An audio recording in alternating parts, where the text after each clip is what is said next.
На днешната ви среща и редовен неделен йога сеанс искам да споделя няколко думи, които преди много години посрещах далеч от родината и това, което ще споделя, съм записал и споделил с моя дневник от 31 декември 1978 година, където бях от началото на ноември-декември вече в град Габес и преподавах специални предмети в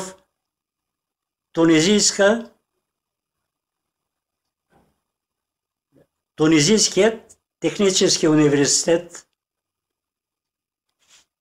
и по този повод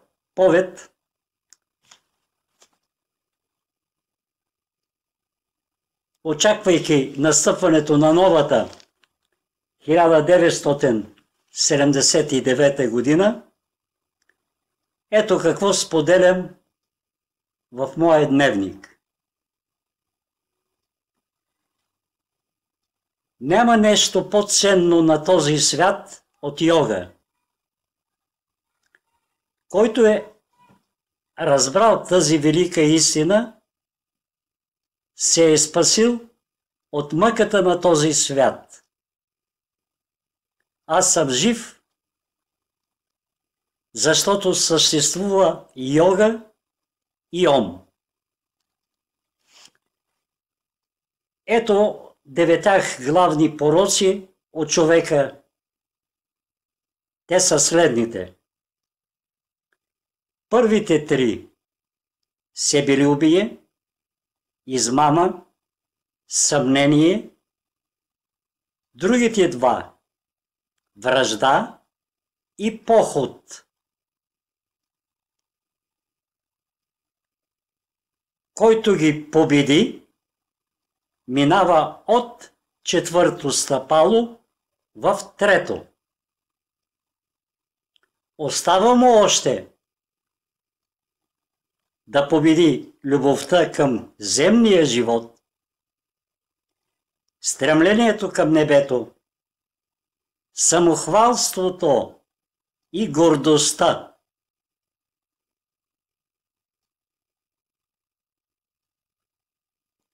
Който ги победи, стига най-сетне до нирвана, Буда.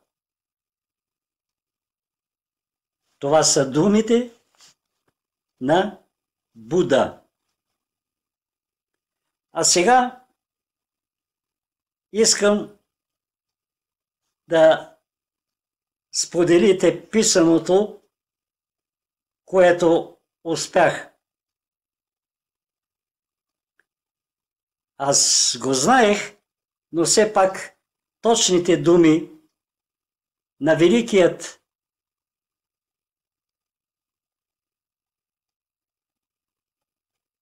в света гений Алберт Айнщайн, който, когато е бил на смъртно легло, е бил зададен въпроса от журналист. Следния въпрос. Страхувате ли се от смъртта, господин Айнщайн? Чуйте какво споделя великият учен. Ничие конкретно съществувание не ме интересува, защото узнах, че всички ние сме част от едно голямо съществувание. Това е отговора на Алберт Айнщайн. И като си помисля, когато спорят кой е най-великият човек, дори когато открих в дневника си от 31 декември 1978 година в тунизийския град университетски Габес, тези думи на Айнщайн, и когато някои спорят, и аз цитирах на дъщеря ми тези думи, тя ме попита: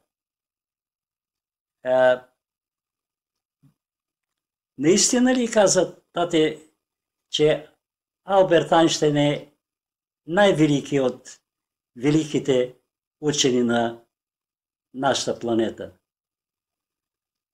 Да, верно е. Не само според мене. Това е моето мнение, но то е мнение особено сега потвърдено.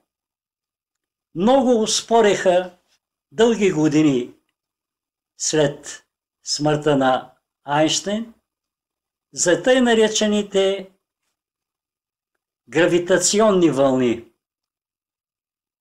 по отношение физиката на елементарните частици и ядрената физика. И съвсем наскоро те се отричаха и казаха: тук Айнщайн е прекалил и се е подвел, вика, в своите съждения и заключения.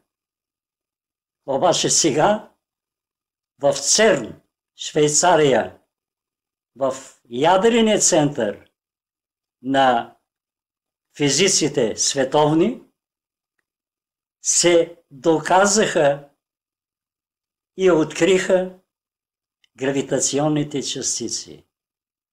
Ерго, скъпи приятели, Айнщайн е най-великият човек, не само физик. Като си спомните, че негови са думите: аз се прекланям на един човек. Петър Дънов. Представете ли си тези думи? Аз съм щастлив, че по времето на комунистическата диктатура у нас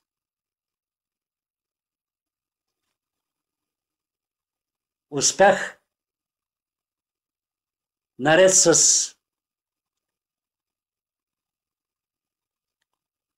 създаването на първата ученическа школа, отначало секция и след това школа по йога, след това секция, потвърдена и официализирана още през 1978 година, когато се върнах от Алжир, и след това същата година, 1978 година, пък заминах за Тунис.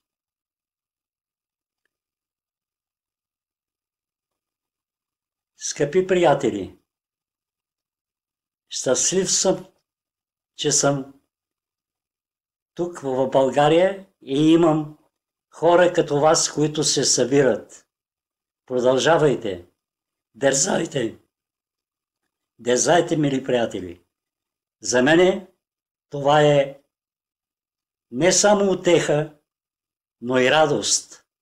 Затова, защото вие действително Можете да сте малко, може да сте много. Важното е да знаете, че йога е велика истина, голяма наука и трябва да се гордеете, че я упражнявате. Но не се подавайте на чужди влияния.